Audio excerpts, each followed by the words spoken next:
Ladies and gentlemen, welcome, welcome. This is Paul Sims speaking to you from Impatient Health Towers in London today.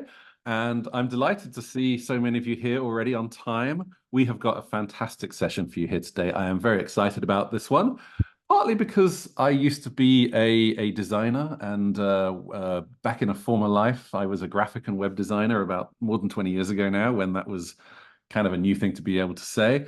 And it's been a long time coming that we've got a session that is really focused on both visual and verbal communication, on storytelling, on data visualization. I'm really, really pleased to see this. So as you can see, the chat window is already alive. So please do say a quick hello, write your name and where you're calling in from. I want to hear from everyone who's listening in right now, and I can see there's a lot of people on the line. So do please introduce yourselves.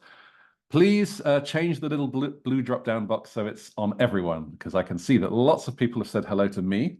Lovely, thank you. But let's put it on everyone and we'll get a good conversation going today. It's not going to be just a one-way shop. It's going to be a conversation. So today's session, as you can see from your screen, smarter storytelling through interactive data visualization. This is where we're going to generate imaginative and impactful narratives from dense data and clinical complexity. Now, some of you know that I give a lot of talks at internal pharma company meetings. And one thing I've really noticed is that storytelling and visualization has crept up the agendas. Without any sort of influence from me, I'm seeing that that is often becoming one of the key topics in both medical and commercial events that I'm attending. And what that means is that, if you're in one of those companies where that is priority, then perhaps you are a step ahead. And if that's nowhere near your radar at the moment, then perhaps you are a step behind. I personally think that storytelling is utterly critical. I think we as human beings need it. And I think that this webinar is going to cut straight to the heart of what we actually need from that. And really delighted. We've got just over 700 of you signed up today, which is obviously great. The good news is it's not just me who's going to be talking about this today. Let me introduce you to a few people who'll be joining me in just a moment. So first we have Tony from Pfizer Digital. He's the Immersive Studio lead. He's a trained media communications specialist. He's one of also pharma's most genuine innovators, and he's set up a number of his own ventures before his work at Pfizer. So really interested to hear what Tony's been working on and thinking about, and I think he might open our minds a little today. Jennifer is a wonderful friend of myself and of Impatient Health, one of my favorite people to work with. She is the global medical engagement strategy and content lead for Sanofi vaccines. And one of the first things I ever did with Jennifer was actually see her give a talk on data visualization at a conference. And that was obviously really enlightening to see. She's a leader in vaccines, 20 years of experience, and she's managing a multicultural team at the same time. So wonderful to have you again, Jennifer. Anna is a project director at Human. Human, by the way, have been a fantastic partner to work with in putting today's session together. Very much encourage you to take a deep dive into what Human are up to, and we're going to see a few things from them later. She has a decade of experience in digital marketing sector and is a passionate marketer generally. She specializes in bringing clarity to complexity. So you are most definitely in the right room, Anna. Thank you for being here. Gurinder is also at Pfizer. He's a senior medical director and has his most recent experience working on the COVID medicine, Paxlovid, and of course has been through a pretty amazing experience and worthy experience, should I say, in his work there. He's got many years of experience wrestling with communication challenges, particularly when it comes to medical affairs operations. So Gurinder, thank you so much. And Stephanie. Stephanie is the Scientific Communications and Data Visualization Team lead. She's got 20 years or more than 20 years in computational biology and data visualization, excels again in making complex science accessible, and is a colleague of Anna at Human. Her mission, I've got written down here, her mission is to leverage data science and bioinformatics to craft impactful stories, dashboards, and graphics. So thank you, Stephanie. So as you can see, we have a strong panel here today. Now, a lot of you just signed up today. Some of you signed up a month ago. What you might recall is that when you did, you answered a question, or a couple of questions actually, when you were doing that sign up. So let me just quickly show you some results from what you said. So top left, here's my meager attempt at data visualization. Top left, what do you believe our industry's biggest issues are when translating data and facts into compelling narratives? So what you can see here is very small numbers on some of the items on the top right, and making clinical data accessible, getting 2/5. Excuse me, getting 2/5 of the vote there, and nearly 36% as well saying keeping narratives engaging whilst ensuring that scientific accuracy, clearly a strong challenge as well. And the next question was this one. How do you currently utilize data visualization in recent drug launches? So what are you actually doing? How are you considering it? 30% of you say essential, 34% say occasional. So, there is some room for improvement, but these are heartening, 18% of people saying frequent. Heartening results. We're clearly not completely at the beginning of our journey here, and we have some progress to make. What I'm going to do now is firstly just remind you that all of our wonderful panelists are speaking from their own personal opinion, not necessarily that of their companies. I'm also going to remind you that we are recording today, so you don't need to ask me for a recording. We're going to send you both a recording and a non-AI written write-up after this as well, so you'll be able to have all of the materials you need. And before I bring our panelists on, I'm going to ask you to do one thing, which is to answer another question. So if you look at your screen right now, it's popping right up in front of you. One more question on the challenges you're facing, or actually two more questions. What are the primary challenges that you're facing? So this is what you would regard as the barrier or the obstacle to you actually being able to do more in this area. So you can see I've given you a range of options to choose from. Please feel free to have a look. And then the second question is transparency versus clarity. I wanted to put this one out there to just see where our beliefs are in the room. Which one is priority in your communications? Do you err on the transparency side? Do you err on the clarity side? Of course, you're going to say you want both. Of course you are. But I'm being mean here, and I'm giving you only one option. If you had to choose a sliding scale, where would you put it? So while you do that, and I can see about 20% of you have already answered, thank you very much. I'm going to ask our panel to reveal themselves to us. I'm going to stop sharing my slides as well. So panel, hello, hello, hello. Great to have you all with us. Thank you so much. And I'll tell you what, I'll hold this poll open for 5 more seconds so we can see the results before we start the conversation. So I'll hold it open for 5, 4, 3, 2, 1. Thank you very much, everyone who answered. A little flurry of responses, got nearly everyone in there. Let's have a look at the results. Okay. 23%, nearly a quarter of people, are saying it's difficult to conceive of visuals that are informative yet engaging and aesthetically pleasing. We don't know what we don't know, perhaps, is another way of putting that. We can't see it ourselves. Maybe we're not designers. I've got a question coming later on about how we actually do that and whether or not we want to outsource or insource. And then the second part of the question, transparency versus clarity. Okay, so curate that data gets the highest with 35%. Support key messages only, avoid the information overload. Very closely behind go personal. Of course, that is the idealistic situation. Going personal is not always as easy as we might like it to, as you will have seen from my previous webinars. And then at the most extreme ends, we've got 22% saying the story matters and 11% saying don't dumb it down, show all the data and go completely transparent. So a bit of a normal distribution there as well, I would argue. So that I think is really, really interesting. Let's hear from our panel then. What I really want to hear from you guys is most about this exact topic, the challenges. I would regard us as being story-led when we were born, right? That's how we know what we know. It's how the stories of motherhood, of fatherhood, of parenthood all came upon us. And we've kind of unlearned, I would argue, a lot of our work here. And we've created a historical inability to do this. Am I right? And do you regard the challenges that you're facing in your organizations to be similar to that? Really keen to hear. Who'd like to respond first? I can respond first, Paul. Go for it. Yeah, so I think this is a big challenge in the pharma industry in general, because what happens is generally when you're showing ACPs, and I've been on the other end of this, where someone just comes in and just does a data dump and they're going through slide Mm. after slide, and all you're looking at is just numbers. You know, your eyes start glossing over, you're not really paying attention, and they just keep going on and on. And it makes it difficult to really understand the information, especially one, you have a limited time period where you're sharing this information. Two, you're just looking at numbers on a screen, which, you know, you really have to look at for a while to kind of process what's going on there. And it makes it a little bit difficult for that.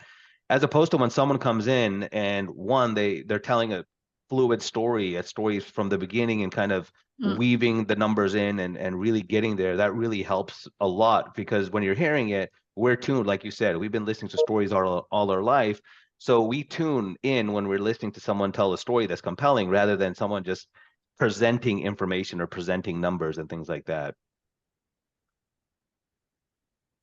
Yeah, Paul, and if I can add to that as well, especially when you were mentioning that you're hearing more and more about data visualization, and this is becoming a hot topic now. And I think the reason is that, you know, years ago, like even 5 years ago, it was enough to present clinical data at a congress. Even if the data was a little bit dense, there still was a reasonable amount of data where you could sit and try to cipher through it and try to understand it. Now, doctors and HCPs and KOLs are just overwhelmed with data. They don't have the bandwidth anymore to try to figure out what we're trying to say. So now the onus is on us, the pharma company, to simplify that, clarify that, so that we take that mental load off the HCPs and give them that bandwidth to really understand that clinical data or disease burden data that they need to know to be more relevant to their patients. Marvelous. Tony, any Yeah, thoughts? I would chime in on the sheer amount of data that we are throwing at people, you know, whether it's in one study or the number of studies that we now have access to. And it's just overwhelming. So, you know, as you say, we need to guide people through the data, but give them the right opportunity to dive deep where and when they need to dive deep. And I think that's a real balancing act. Finding the right approaches is complex. And why is it so hard though, Tony? Because I would regard as what you said as almost common sense. So why is it so hard? Oh, common sense is always the key It word. eludes it, doesn't it? It's one of those things, isn't it? Common sense is on paper very easy, but in practice very hard to get to. And I think, you know, once you're in the midst of the data, stepping back and having the clarity is quite difficult. So you know, as Jennifer said, you need somebody to help guide you to the points, the key points, the salient points in the data, and help uncover those patterns and you know where your focus should really come in. And can I ask a question there? Because you just raised a really good point around, we're talking about storytelling, but you've just raised around the role of the storyteller, right? Yeah. And in not every setting do you have someone to provide that commentary. So how do we sort of think about that as a challenge as well? We've had representatives out in the field that are having these stories, but more and more we're having online self-serve content. So how do we kind of approach that as well? Yeah, exactly. That's such a key part of this problem. And you know, even going as far as, you know, not just where they're seeing this, but how they're seeing this. So we're moving, you know, to Exactly. smaller screens. You know, when you talk about the sheer amount of numbers, how do we impart that, you know, with less space, less time, you know, less attention from the viewer, and guide them through, you know. So we're going from this in-person experience to something that people need to be able to go through. So putting the right wrapper around that in the first place is really key. And that's why I would say where the data visualization part comes in. Because as a you know, when you work in pharma, by definition, you work with data that's a little bit complex, and it's not as easy sometimes to really find the way to present that in a way that maintains that level of transparency, but in a way that's easy to understand. And I actually have a slide to share, two slides actually to share, let's say a less good example and a better example of how we can achieve that. So if I can share my screen, here's just it's even a fake example. But I think we've all seen examples like this in symposiums where you have someone up at the podium who's presenting data like this, and you can tell it's clearly a cut and paste from a publication. And this is just a fictive example, but it says, how does ABC product impact quality of life of patients with XYZ disease? And then you've got the data from screening to, and then the trends over time. And even the conclusion says that after initial drop of quality of life, the scores return to near screening levels 3 to 6 months later. So do you see those trends? You don't. So the idea is that the HCP or the audience has to try and do mental math and see where the trends are. And if you just transform it into, let's see, go to the next slide. This, which maintains the exact same level of detail, all those numbers are still there, but we've transformed into a visual way. So now we've, of all the 5 quality of life factors, there's a pictogram to give you that visual cue of what it is we're talking about. And now we can clearly see, because we've filled in the volume of the cell in terms of the number, 80%, 90%, how much it was at pre-screening levels. We see that dip at 4 weeks. And then by 6 months, we've come back up to the pre-screening levels. So just by using a little bit of visual cues, we have the exact same amount of data, but we're just putting it in a way so that the end user or the audience can clearly understand what is the message. So that's maybe a simple tool that we can use for helping to understand that complex clinical data. Thank you. It's a great example. If we remember that the majority of people are visual learners, so immediately that says more, and you can impart like you say, the key information in a matter of seconds rather than exactly. And for the people who want the details, they can still go onto the slide and see it. So you kind of get both of the best of both worlds, as Paul said, the clarity and the transparency. Can I put forward a couple of hypotheses, and I would love the panel just to let me know if you think I am correct or not. So the first hypothesis is, this is, Jennifer, what you've shown there is marvelous, but it's not being done as often as we would like. Have we failed to train the muscle here because we have been able to rely on having a field force in pharma?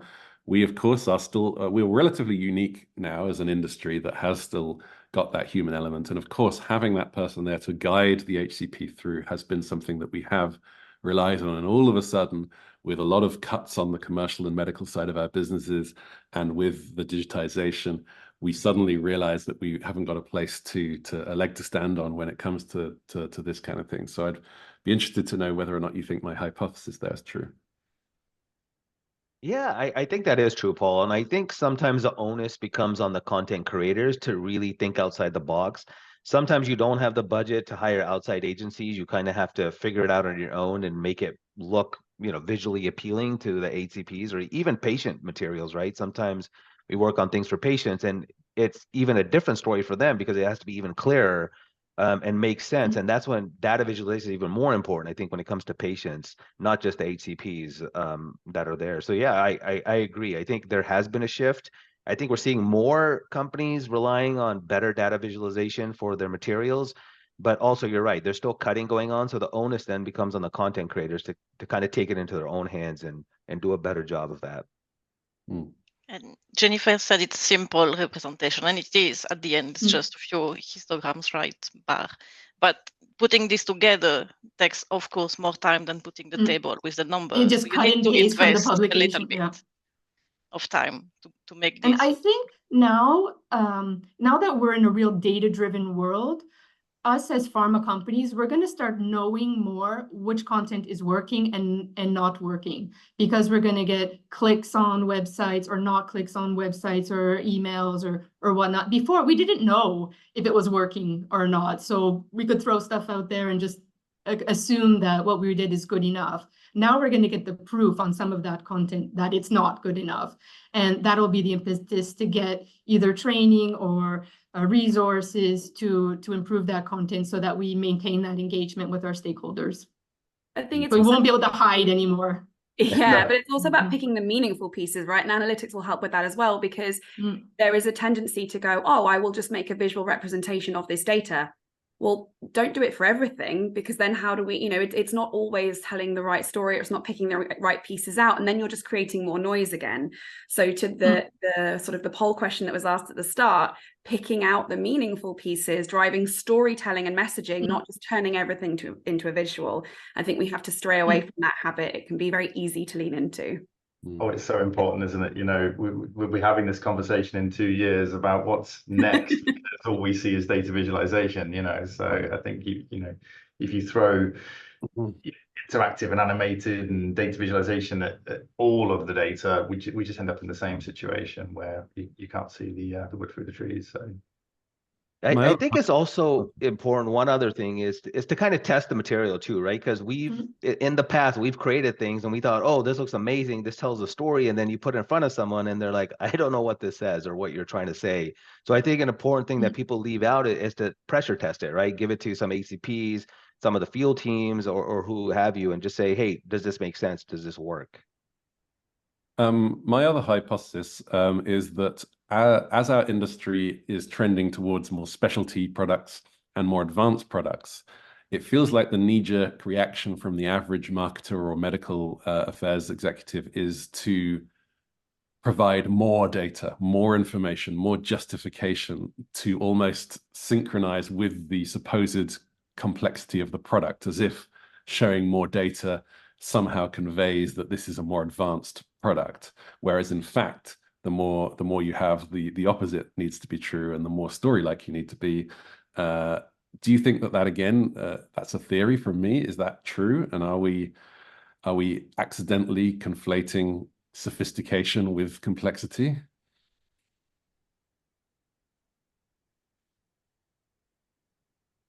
Well, for me, I think this is where the metrics come in, and understanding your stakeholders. Because if you see that a stakeholder is not getting the message or opposing on a point of view, then we can come back with specific content or messaging around that point, because maybe there was a misunderstanding or a lack of awareness, a lack of knowledge, and then we can specifically talk about that point. But if we just dump a whole bunch of new data on people, you're kind of even confusing them with data that maybe they're already convinced on, and we need to be talking about something else. So I think the idea is to be very specific, and I know we talk about it personalized, but really have those stakeholder conversations. And then where the content comes in is that's where you personalize what content is relevant for this stakeholder, and how am I going to activate that. Yeah, I think the audience is a really key point there. And I saw some comments coming up in the chat as well, just around, we very easily slip into the habit of referring to the healthcare professional, but we're never just targeting generic healthcare professional. We're looking at very specific fields of medicine. We're looking at people in very specific clinical settings as well, and they all need something a little bit different. Digital trends are changing. They certainly have over the last 10 years. We've got a younger digital native audience coming into that workplace as well, and what they would expect and what they're competing with in that space. It's not just other pharma, it's other digital experiences out there. So a lot of that will influence how this all evolves as well, I think. Yeah, and I think that's where the deep dive element comes in. If you can take somebody on a high level, story, but give them points to go deeper, then Paul, you can go into that more advanced data set. And if so you're saying you don't have to necessarily be personalized. You can allow the person to personalize it themselves. Exactly that. So what did you guys think? We're going to move on to another topic, but yeah, sorry, go on. What did you think about the transparency versus clarity thing that I did in the poll? I don't know if you've still got it open on your screen, but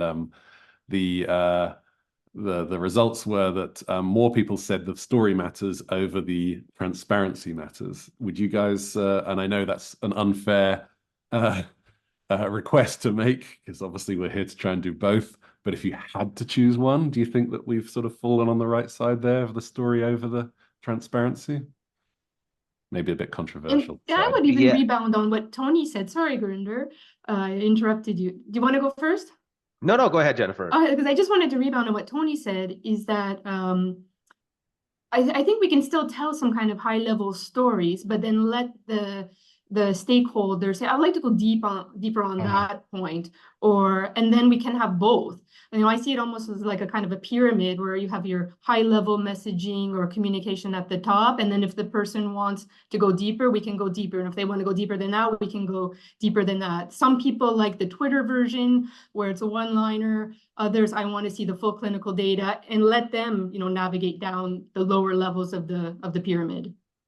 Okay. And transparency doesn't necessarily mean volume as well. Just having all of the data Yeah. doesn't necessarily make it more transparent. And I think that's a nuance that we need to kind of think about as well. That's a very, very good point. Yeah. Yeah, I think they're both equal. I think from my experience of what I've had talking to HCPs, it's, when there's not transparency, I think that's more cause concern if there's more clarity than less transparency, because they'll call you out on it. So they'll say like, hey, well, you're missing some data, or there's not the full picture here. Why isn't it here? And you could cop out and say, well, I wanted to just highlight the important stuff. A lot of them will say, I want to see everything. And, then it comes to how to present that information. You're showing everything, but in a manner that is clear, right? Yeah. And the two, they come in hand, because, if you're taking somebody on a journey for, and you're telling a story, then ultimately you're guiding them to a series of answers and points. At the end of that story, there's a conclusion, and the transparency needs to be there to show how you're driving that conclusion. So as Anna was saying, it's not about the volume of data, it's the quality of what you're getting to. I think it should be clear that the storytelling is not cherry picking, is not hiding stuff and, just showing the good stuff and hiding the rest. So that needs to come out very clearly, I think, for data to be trusted. That's a very good point as well. Thank you, Stephanie. I need to do two things at this point. So the first one is I've got a new question for you, which is related to one of the topics that just came up. Can I just check? Can you see that? Has that arrived on your screen? Yeah. Okay, good. So this one is, in response to what was said earlier about just not having the time or the resources necessarily to be able to do this every time. Not that you need to do it every time, as Anna said, but here's a question on, if you decided you wanted to, where would your investment go? So I'll give you a few seconds to see that. And then Anna, I believe that at this point you can show us something. How appropriate for today's topic. Look at that. I know. Here's one we prepared earlier. Very Blue Peter. So, those that know it. I'll just encourage our audience to get their answers in while you get your slides up and running. Mm-hmm. Do you want to see the results of this before the slides? Do you want to see that? Yeah, why not? Okay, go on then. 3 more seconds, everyone. I can see just over half of you have voted. 3, 2, 1. Thank you very much. Let's have a look at what everyone thinks. Okay, so a third of people are saying upskilling, upskill your existing staff, and a third of people are saying partnering. By the way, I realize I'm horrible here by only letting you choose one option, but that provides us sometimes with the most actionable data. Interestingly, only 12% saying hiring in specialized external talent. And I thought this one was going to be higher. I thought that more people would choose the more exposure to patient impact, HEOR, real-world effects of the drug to understand its influence. So sort of almost nucleating the story there. And 9%, maybe slightly higher than I expected on that one, actually, saying investing in technology is the answer. Interesting. Okay, Anna, over to you. Thank you very much. I will just share my screen. So hopefully you can all see these slides. We can. Just going into presentation mode. So I will keep this very brief. It's not intended to be a lengthy piece, but I just thought it was worth sharing some really kind of effective visualizations as a bit of food for thought as part of this discussion today. And I think it really neatly aligns with some of the challenges that we've spoken about. So the first thing, as we've already touched upon, pictorial representation of data, not a new idea. We've been doing it since the dawn of time. And in fact, the first example I'm going to touch on today is from 170 years ago from a gentleman called John Snow. So you may be familiar with his work. This was around an outbreak of cholera in 1854 in London. John Snow was not convinced by the prevailing theory at the time that it was airborne. And to go out and prove this, he used some visualization. So some of you may have seen this before, but you can see it's a geographical representation, a map, of the area where the outbreak occurred. And for each cholera death, you can see a single black line. And by visualizing this, you can immediately see a trend emerging. We start to see a sort of cluster shape Within the epicenter of that cluster, we see that there is a water pump. And actually, John Snow was able to identify an individual water pump that was the root cause of this cholera outbreak, thereby proving it was in fact waterborne, not airborne. And he was able to take this forward to the local health authority to take direct action, and actually the very next day, disable this water pump. So it's a really powerful way of showing how a visualization drives insights. It's not just a picture. So John Snow didn't just draw a map, he drew a conclusion. And that's why that visualization was powerful. And if we touch on that kind of idea of the purpose of visualization, which we've all spoken about here, there are two very aligned purposes when we're using visualization. The first, as we've just seen here, is exploratory analysis. So creating a shape from this data, identifying patterns and trends, answering a question. And the other side of this same coin is explanatory. So how do we then convey those findings, convey the conclusion, and perhaps prompt an action, as we've seen John Snow. So both of these purposes were served in the example that we've seen.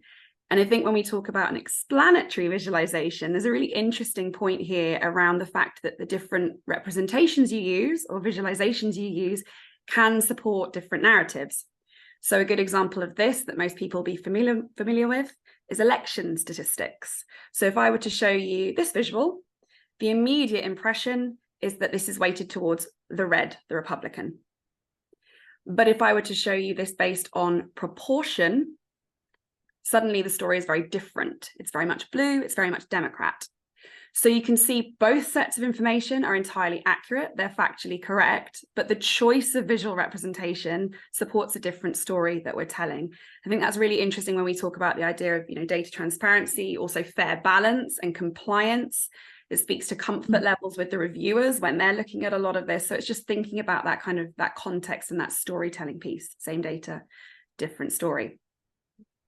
And last but not least, what we wanted to share is a bit of an example when we talk about this kind of volume of data and the density of data and the complexity is something we've been looking at recently is how do you effectively articulate a global health concern when healthcare professionals are seeing data like this about measles? It is dense, it is clinically complex. So how can we leverage the principles that we've seen dating all the way back to John Snow and his 1854 examples of visualization and interactivity to be able to drive improved understanding of this data and better engagement with it? So on that note, I'll hand over to Stephanie to share sort of how we've had a bit of a think about that. Thanks, Anna. No worries. Told you it'd be quick. I hope you're seeing my screen. Yep. Perfect. So yes, we've seen the news, and I guess you've seen them too. Measles is back. So you see that in the news, the outbreaks left and right. And we wanted to have a look at the data and see how do you convey that story and actually what's that story about. So first, we were looking at giving context. So you will give data, and maybe they'll only have time to look at the data, but we believe it's always important to give the context for the data. So in that case, what is measles?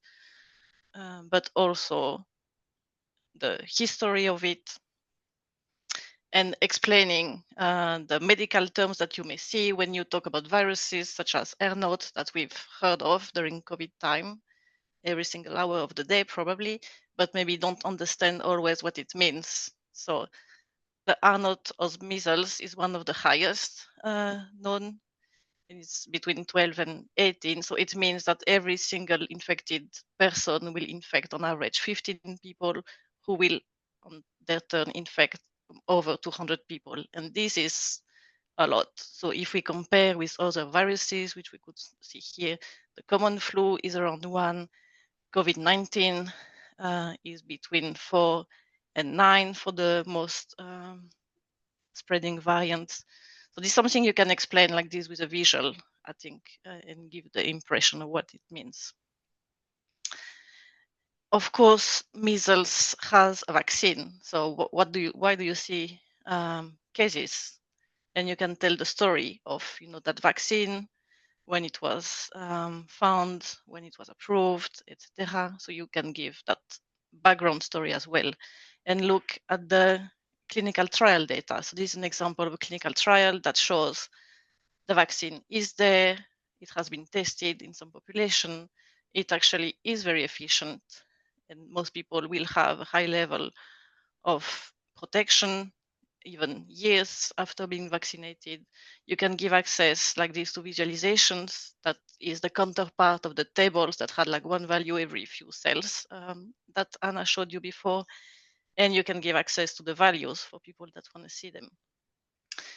Of course, if you show clinical trial data, you'll need to tell a little bit more about your trial. So here you would see the trial design, what the objectives of the study were, inclusion, exclusion criteria.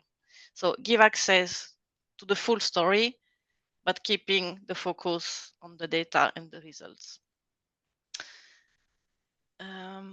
Then we were looking also at the re-emergence of measles itself, and you can explore a lot of data. So those are numbers from the WHO showing the number of measles cases by country. So not every single country has statistics, but most of them do, and this is between 1974 and 2022. So it's a lot of data points, you can imagine, but you can split the data and show it in a way that allows people to focus on what they want to focus on, which may be see the progression over time, or which may be seeing specific country. And here we would look, for example, at the UK, which is highlighted here. We could see how the number of cases in the UK evolved over time. So I could go to specific year and just show you how from that year I could play like racing bar. So all of the data is there, but it's not overwhelming to the eye. It allows you to go and find what you want, but this without, yes, I think overwhelming with numbers. We've looked also at, so what's the story? There is a vaccine. It has been there already since the 60s. It has been combined with other vaccines that are also very much needed. And yet the number of cases worldwide has decreased, indeed, since the vaccination appeared. So you can kind of show this correlation. Those two data sources are totally separate on the web, again from WHO, but we thought showing them on these two scales allow to see, yes, when vaccination, this is the third dose here in blue, is given to most people, then the number of cases decreases. With a second dose, you have even further decrease. And yet, we're not at 100%, of course, of vaccination. And you see the number of cases started to go pretty much up before COVID, dropped again during COVID, because, of course, everybody alone in their home doesn't infect the rest of the population. So you could investigate a little bit more. Here you see the view with the line that gives you the more or less patterns, but you can implement also additional view of the same data, which is the year-over-year change. So you really see the patterns of it's going down, it's going up, and here you see was really much going up. And you could, because a solution like this could be given to people that don't have anyone to tell the story that I'm telling now. So you could also guide them, of course, to specific messages. So what are we seeing here? What's the context of the numbers? You can give an explanation for what you see. A lot of people said, yeah, no more vaccination because COVID didn't allow for vaccination, but vaccination already dropped before COVID. So not only that. And that, yes, that tool I think can bring, in a way that is relatively easy, data from many different sources, boils the complexity down to the few messages you want to give. And that's the kind of exercise we're trying to do with clinical data, with real world data, trying and bring the weight of evidence a little bit together. I'm going to stop sharing. Thanks, Stephanie. And hopefully you can see how that builds on those principles and a lot of the challenges that we've spoken about there in terms of balancing, you know, that choose your own adventure style, still having all the data for data transparency, still having that storytelling woven through. So it's trying to balance a lot of sometimes competing objectives in the same space. And that's where digital can help, because it allows us to cater to different audiences. So hopefully that sort of presents some food for thought when thinking about solutions for this. Yeah, I think that was excellent, guys. I saw that you were using a browser interface, Stephanie, but several people have asked, what tool are you using? So obviously I can see that the HCP can use a browser. Is it a bespoke tool that your company is using to create these things? Is it, how accessible is this? It is indeed the bespoke, and then the package can be put anywhere on the web, so can be hosted and then accessible.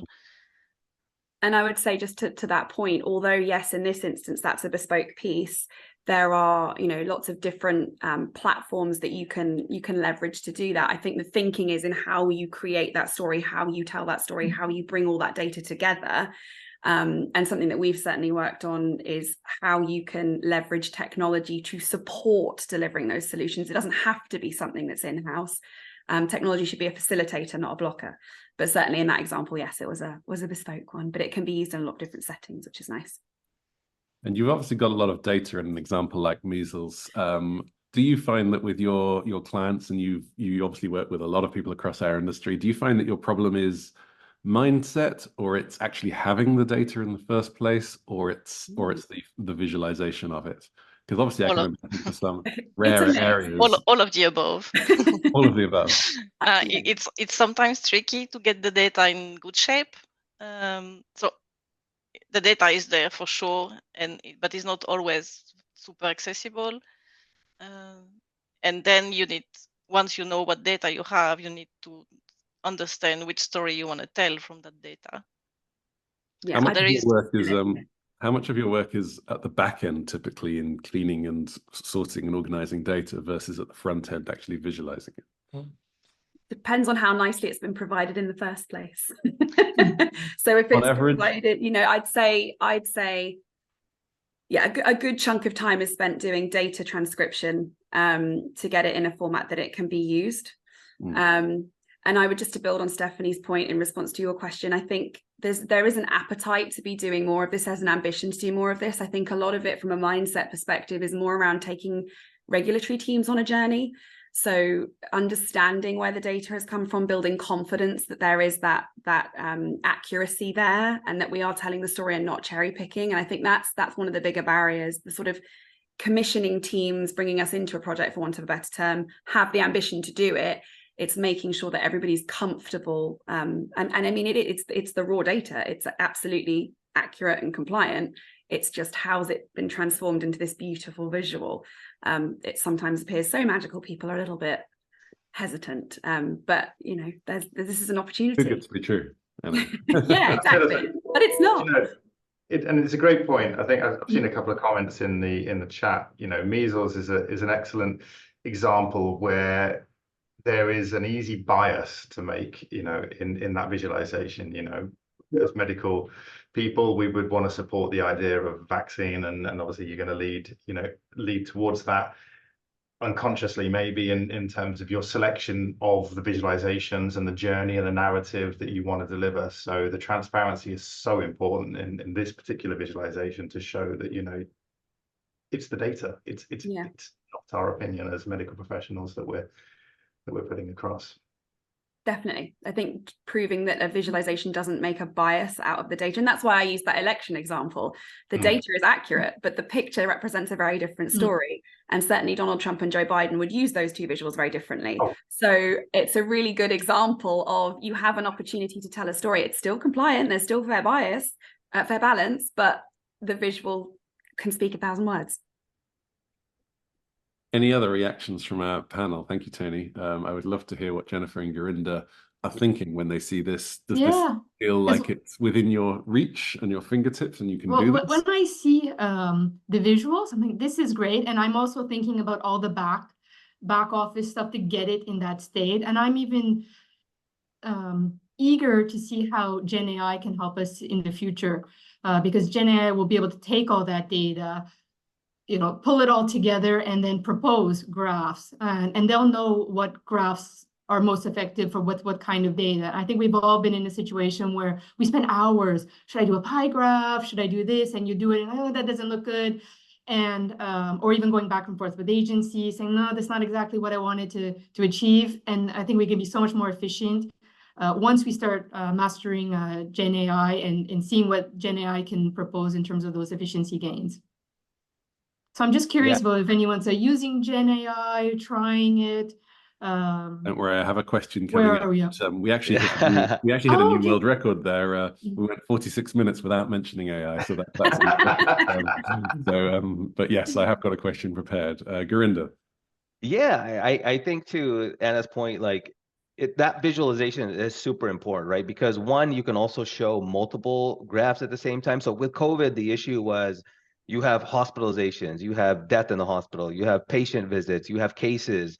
How do you give all that information, but just use one graph and be able to toggle, kind of like what you guys do with the measles one? And that's so helpful, getting 6, 7 graphs out at the same time, rather than here's one graph, now let me take you to another one and another one, rather than just clicking and having a dynamic graph that changes as you want to look at specific things, and it makes it so much easier. And it works because we've done it, especially with our online portal. We've had stuff there that's very similar to the visualizations that you guys showed, and HCPs love that. They're more receptive to those types of visualizations. I think it's also looking at where we can encourage greater use of this visualization style, because I think, you know, there are multiple teams that might need to use those visualizations for different purposes. So if you think about teams that might be talking about vaccine coverage, for example, versus efficacy of a product, versus, you know, you've got medical teams, market access teams, commercial teams. There's a huge body of work that goes into transcribing that data, visualizing that data, and telling that story. So I guess the challenge within pharmaceutical industry is, how do we, in typically very siloed teams, create a greater spirit of collaboration so you get more out of these visualizations? You're not recreating them for each individual team as well. Yeah. And to be honest, you know, as Gurinder was saying, you've got one chart and you manipulate that chart into different ways. You can tell different stories. So, you know, depending on if you go from A to B to C to D, or from A to D to B to C, you know, you can change the narrative and you can talk to a different audience. There's an awesome opportunity for reuse across those different teams. Definitely. Yeah, and even having heard Jon Snow's story before, I hadn't seen the visualization, and when I saw it, I was like, "Oh, bingo! Like, there you go, right? It makes sense." Like, he did a lot very quickly, right? Yeah. Yeah, and it just goes to show, it's really interesting if you actually read up on the history of that. He did try to do some chemical and microscopic evaluations, and it didn't really land because it was 1854. Germ theory didn't exist yet. But he showed that image, and they went, oh, okay, yeah, we should probably do something about that. So, you know, even thinking about just how that visualization can tell that story, like you say, Gurinder, we've maybe heard the Jon Snow story, but seeing the visual of it, it's really compelling. Yeah, I can't hear the name without thinking of Game of Thrones, so it's kind of... I know, I'm always like, not that Jon Snow. Well, the AI topic did get raised, and I think it's an important one to address. So if you look at your screens right now, you will see another new question jump up. So it's a two-parter again, like it was earlier. To what extent do you believe AI will transform data visualization into a more predictive and prescriptive tool? We want to see whether it's hype or whether or not it's genuinely going to be something that really changes us. And then the second part is, you know, how are you using it right now? How is your organization currently exploring the use of AI? Are you sitting on the sidelines? Are you hoping for that second mover advantage, or are you experimental and willing to put both feet in as we speak? So interested in seeing a third of you have already. Let's keep the conversation going for the moment, and I'll show the results in a minute or two. I'd love to hear from you guys whether or not you've been able to secure the buy-in, the investment, as well as the authenticity in your AI investments so far. So curious to hear from what we've been able to do. Yeah, I'm still amazed we're this far in without talking about Gen AI. It's like you say, it's quite impressive. But I think in terms of buy-in, it's probably the easiest thing to get buy-in on at the moment, isn't it? In any of our industries, because the the shiny new toy. Certainly, without giving kind of too much away, it's something that we're looking at, something that we're playing with. I've seen some questions in the chat around using Gen AI to tell stories to different stakeholders, and absolutely that's possible. It's coming. How quick it takes to get here will be another piece, because you've got so many questions around regulatory facets in the pharma industry in particular. But yeah, absolutely, it will select the right chart. As Jennifer said, it will give us a commentary alongside that chart. We can give it a context as to who we are and to personalize that information. It will be it will support many of the heavy lift tasks that we have in terms of democratizing data for people to get into and to format in the way that they need to. Yeah, and I think to that point too, what we early on, we kind of did a project where we analyzed social media and were able to look at buzzwords, right, when it came to content. And you can really do a lot with AI very quickly. Like for one, tailoring messaging, right? You hit a bunch of family medicine docs and say, what are you interested in? Like, looking at social media, looking at interactions, looking at past content, you can analyze all that and it'll tell you, well, for family physicians, you need to do this. For cardiologists, you need to do this. So it's amazing. And one of the things that we've seen that pharma companies are doing is kind of looking at AI content versus content that's made traditionally, right? The way we have been doing it, and seeing what resonates more with HCPs, what resonates more with patients. And I think we're at the cusp of like seeing a big revolution when it comes to just AI in pharma.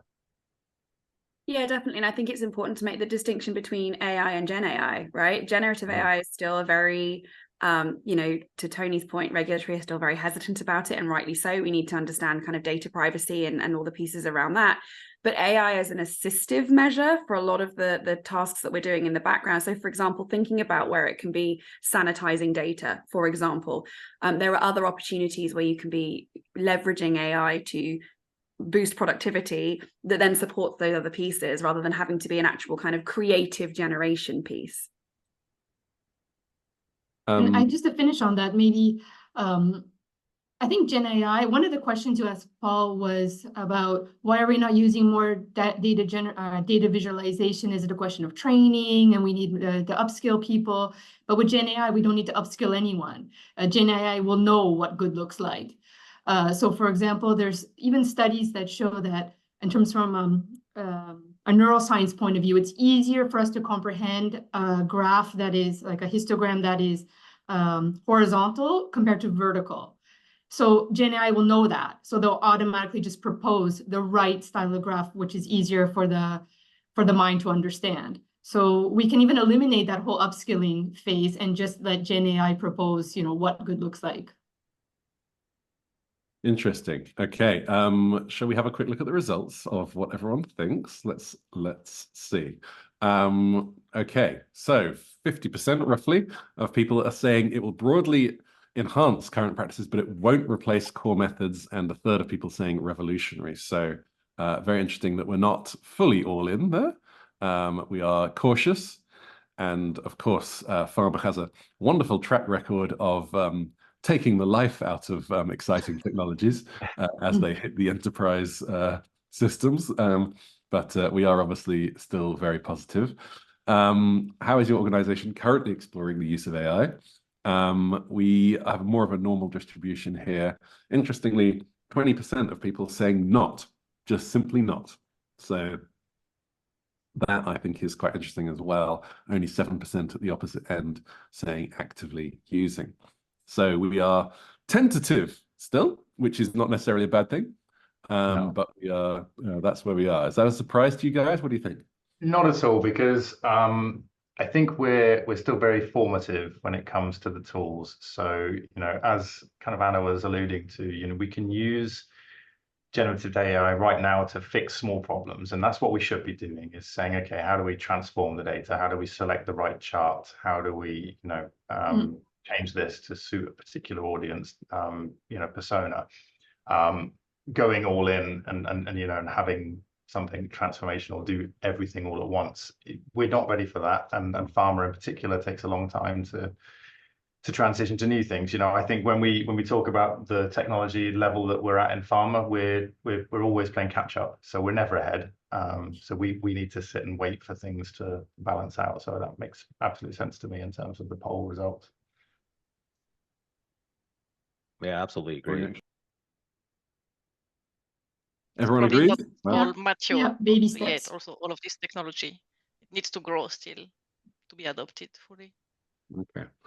Well, guys, we are fast running out of time, just 3 minutes left. And so there's just time for a kind of wish. I am your fairy godmother, in case you didn't already know. And I would love to hear what each of you, just as a final wish, would want for. If you could change one thing about our industry to make this better, something that people can do ideally on Monday morning, sort of thing, and make progress in this area, what would it be? And while you say that, I'm also just going to do a final poll question, which is kind of a next steps one. What would you like us to do next following this webinar? What would you like to do next following this webinar? So I've given you a few options there for you to choose from. So guys, your magic wand, I am your genie, fairy godmother, whatever you like. What would you wish for? Let's go around one by one, just a few seconds each if possible. I think more money. I think that's always one of the hardest things, right? Is getting the resources to do a lot what you want to do. Because you know, to be honest, it's expensive. Like to do these kind of data visualizations, it's not cheap. And so sometimes if there's not a big buy-in or they don't think it's a return on investment, you're not going to get as much budget for those types of things. So, you know, I think that would be the first thing that pops into my head. And I know I said only a few seconds each, Gurinder, but do you think that's a function of just people in the organization not appreciating its value? Or do you think it's just because Gen AI hasn't made it cheap enough for us yet? Or maybe a bit of both? Probably a bit of both, to be honest. I think definitely a bit of both. But I think as we start seeing, especially with AI, Gen AI, if we start seeing more changes and really see what it can do, the capabilities, I think we'll get more buy-in. But I think we're a few years away from that. Marvelous. Who's next? I'll go there. Yeah, Greater collaboration for me is you know, getting everybody pulling in the right, you know, in the same direction. Really, it's very easy in sort of a large enterprise to have everybody running off in different directions and not all pulling together. So for me, it's that one. From my side, I'd say greater audience understanding or input. So making sure that the decisions made about what the right visualization is aren't down to subjective design choices and are made on the basis of what's going to land best and resonate most with the end audience. That would be a big one for me. Yeah, and my wish is generally just for the industry that we really need to make a conscious effort to be clear in our communications, because our HCPs and KOLs just don't have the bandwidth anymore. So that's our obligation to make it clear for their side. Take responsibility. Yeah. Stephanie, you've got the final word. Yes, I'd like more opportunities to play with data and come up with nice stories to tell to HCPs and others, patients. Because yes, there is a lot out there, and I think a lot is lost also, is buried somehow, and some stories need to be told. Amazing. Well, I don't usually do this, but it appears we have actually finished on time. So amazing. Well done, panel. I'm thanking you for this rather than me. Really good answers. I think there's clearly a lot of interest from the audience. I'm gonna the panel can turn their cameras off, but if everyone, I'll hold open for a couple of seconds in case anybody wants to suggest anything in the chat window. I'd also like to say, of course, a massive thank you to our panel. I really enjoyed their energy and ideas today. I think they were very honest with how things really are and where we need to go. And I thought that the visual examples that Anna and Stephanie gave were very revealing, and I could see a lot of impressed comments in the chat window. So thank you so much for all of that, and of course to you two for being a part of this, particularly if you were active in the chat window. Definitely love all of that. I will be sending a recording. You don't need to ask. We'll be sending a write-up. You don't need to ask.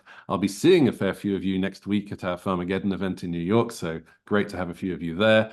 And obviously, really appreciate your time right now. I'll let you go as you're already a minute late for your next meeting. Thank you so much to all of you for being a part of this. Very interesting indeed. Have a good day.